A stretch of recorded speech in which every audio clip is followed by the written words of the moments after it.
Okay, we're back at Howard Vineyard because Paola, Rihanna and Ziki couldn't get enough of their delicious wines.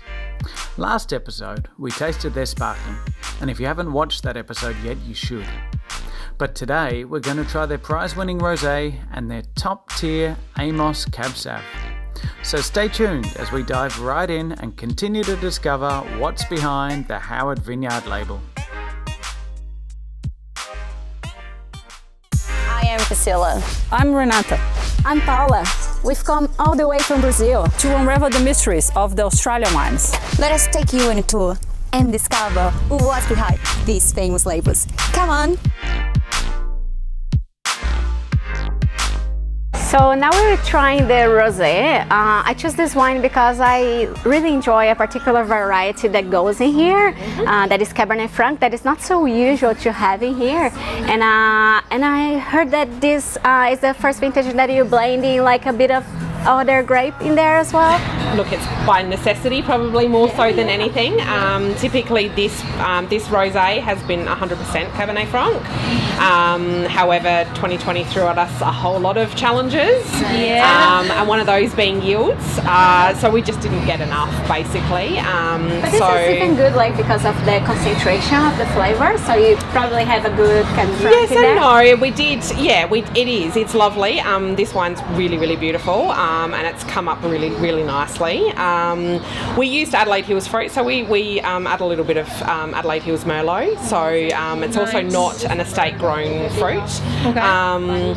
But it's actually added something really pretty to the wine. So Cabernet Franc, it's grown at this vineyard here, which, as we've spoken about previously, is a little warmer. So it does have a tendency to throw quite savoury. So it can be tomato bush, capsicum, bell peppers, those sorts of things. Wow. So by adding in that Merlot, it's actually given it a really pretty sort of character and sort of, I guess, completed the wine and rounded it out a little. So there's a bit of blueberries and sort of violets and a bit of a floral note there as well, which sort of has brought it together really nicely and sort of taken it slightly away from that really savoury characteristic. Yeah.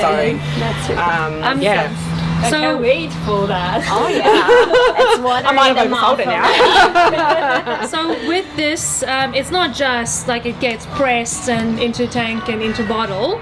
This does get a little bit of barrel fermentation or barrel maturation. It does, yeah. So it spends about 4 months in some sort of second, third use French oak barrels. Yeah. Okay. Just to give it a bit more weight to round it out. A little bit more body weight, palate weight, a little bit of texture as well. So we sort of want it to have almost that slightly crunchy, sort of very savoury sort of texture. Fruit, like because of the whole bunch that you use as well. Yeah. So with the whole bunch, it sort of gives that beautiful concentration of fruit and sort of fruit character as well. The oak character, I wouldn't say, is something that's enough to be, it's an oaky wine or it's got those really oaky sort of toasty, nutty characters. It's more just about that palate feel and that sort of adding sort of a bit of layers, I guess, and a bit of texture. Yeah, I think this wine is very layered, like you said. And I think that little bit of oak that you add in there just bumps up the fruit profile. So it's not just all savoury, now you've got the fruit and that texture as well. So this sounds like such a complex and well made and thought out wine. And the colour, I just a rosé again with the eyes, it's pretty, and the colour is just spot on. It is beautiful. The colour is a big deal for us. Our winemaker, he loves rosé. He loves making it, growing it, drinking it, all of the things with rosé. So how our rosé feels on the palate, the flavour profile that it has, the colour that it has, all of the things that come together to create a really beautifully balanced wine is something that's really, really important to him. So this rosé particularly has done very well for our brand as well. Something that we're all very, very passionate about.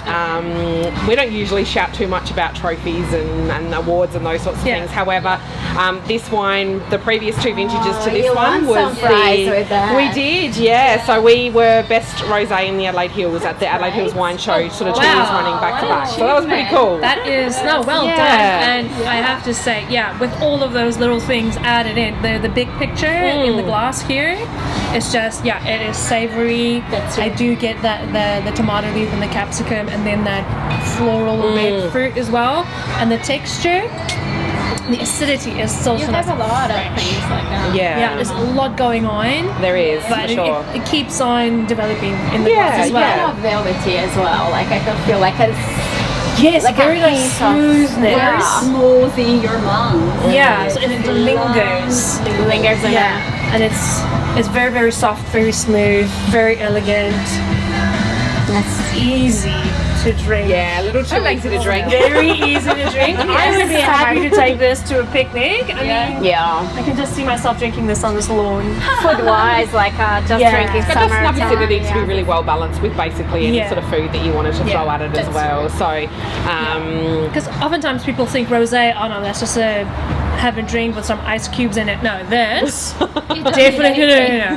This is a bit more of a serious rosé for me. yeah, it is. It is. It's not. And Yeah. rosé, I guess, traditionally or back, sort of a handful of years ago, I guess, it had a bit of a bad reputation. It was sort of that it wasn't taken seriously. It sort of looked a little bit like raspberry cordial and often tasted much the same. Exactly. Yeah. So there's obviously plenty of winemakers out there now and brands that are doing rosé incredibly well. Very But I serious. think what you've just said there, it's more of a winemaker or a wine drinker's style Yes. of rosé, in that it's Yeah. got all of those things that you look for in a really Yeah. great wine, of balance of acidity and fruit, a little bit of oak, you're looking for a bit of texture, all of those sorts of things. Very so, serious. yeah, for sure. Rosé again, same hand in hand with the sparkling, I guess, in the sense that it has a. They're huge for our brand. And brand it's is just sort of beautiful built how around you those have and- like this contrast in the bottle with the color of the rosé Yeah. with this white, so it Yeah. shows like It's a little bit beautiful, more very well attention. presented. But yeah, we do 2 festivals here a year, just give you an idea of the versatility of it. We do 2 festivals. We do one in the heat of summer called Crush, and we do one at the end of winter called Winter Reds. And rosé is our most drunk wine at both of them. Even in the winter. So even at Winter Reds, exactly. There you So go. it's just Mr. Popular. exactly. I'm very glad we got to taste Exactly. it. So this wine is from our Amos range. Okay. So our Amos range is our premium range of wines. There are 4 wines in that range now. So there is a Chardonnay, a Shiraz, a Pinot Noir, and this Cabernet Sauvignon. So Fantastic. Seems beautiful. so let's pour it out first, and then we can have a Thank little you. bit of a chat. So probably a small batch of this one. Yeah, very small batch with our Amos range. It's sort of a cellar door wine club product only. We don't sort of stock into too many restaurants and bottle shops and things like that. It's sort of a bit of a cellar door exclusive product, this one. So yeah, about 2,000 bottles of this one produced. Wow, that is- And this is actually the very last vintage that we have of this one at the moment. So the story with our Amos range of wines is that we only produce them when we feel like the vintage is good enough. Okay. So Cabernet, as we've talked about, Adelaide Hills is cool climate.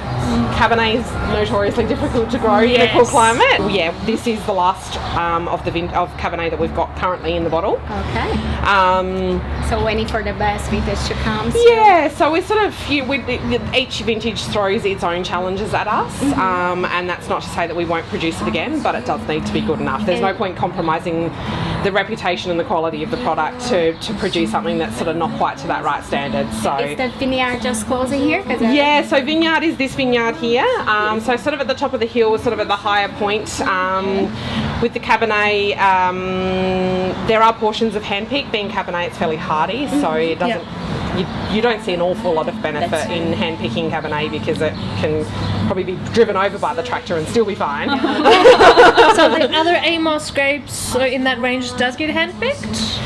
Yes, they are. So all the other varieties do. So the Shiraz, the Chardonnay and the Pinot Noir are all hand-picked. Oh wow. And then they're hand pressed with the basket press? Yeah, so basket pressing, obviously really gentle and sort of gets the best quality juice out of that as well. Very much Yeah. a hands-on production. Very much so. experience. Yeah, very much so. And then they sort of go into the very best oak barrels that we have. Yeah. We use all French oak.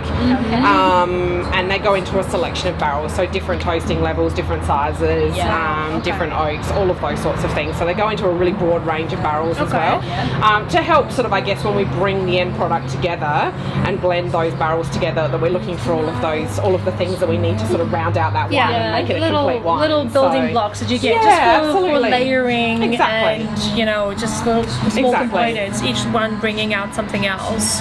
So yeah, it sits in the barrel for around about sort of 18 to 20 months usually. This one was just over 18 months. and it is the winemaker sort of all through that process, he will taste it, make sure it's sort of coming along as we sort of hoped it would, and then I guess by the time it comes to the actual blending process, he's got a fair idea of what barrels he's going to use for Amos and what goes into our other ranges. So in your more like reserved style, so you have even like the signature of Amos in here. Yeah, like so Yeah. this is for the namesake Amos Howard. it is, yeah. So this one ties right back into our very into the story we told in the very beginning of the brand, Amos William Howard, and that Amos that's written on the front of that bottle is actually his signature. Oh, So that's going back awesome. through some of his Actual. diaries, we've sort of got a copy of his actual signature, and so That is cool. He's signing himself, so it's pretty cool. That yeah. is very cool. Yeah. very Yeah. intense in the nose when you're smelling Let's try that. this one. I'm gonna. Yeah, let's give it a go. So with this one, as I said, Cabernet from the Hills can be a little challenging. When it's right, it's really good. So again, as we were talking about with the Cabernet Franc, this does tend to throw a little more savoury as well. So you do have some of those more savoury notes. You get a little bit of sort of that tomato leaf, a little bit of that capsicum. So you can feel as well like the spiciness of the cool climate because of Yeah, absolutely, and that's actually something that's really quite distinct to this vineyard. Of all the varieties that we grow in this vineyard here, there is quite a distinct spice character that runs through all of those wines. So it's sort of a bit of a microclimate thing as well. Even to the point where we did a couple of vintages of a Gruner, which is literally just the other side of the fence at the top of this vineyard here. Yeah. And it had that same spice characteristic running through that one as well. unbelievable. So So that's just a real little, lovely. yeah, exactly. It's a real little microclimate thing that seems to really be quite distinct Yeah. in a lot of the wines that Amazing. come out of this Yeah, vineyard. because I couldn't feel like exactly this style that we have here in Howard Vineyard and in other styles of Cabernet Sauvignon, Adelaide Hills. So it's very distinct. Oh, that's beautiful. No, that's good winemaking when a winemaker can capture your site so well in all of your wines. Yeah. That is really, hats off, because this Yeah. is wine. It is smooth. I can see the benefit of the basket crispness. Yeah. It's so smooth. Yeah, you get a lower yield from it, but it is so worth it. It is, smooth, yeah. it is soft, it's Particularly with this elegant. one, like I said, Cabernet does have a tendency to be a little harsh from the can Adelaide be, Hills, so but to get that rough. beautiful softness. Yeah. It's 2017, so it's got a couple of years on it now. Yeah. It's still going to go for a while. You can't blame me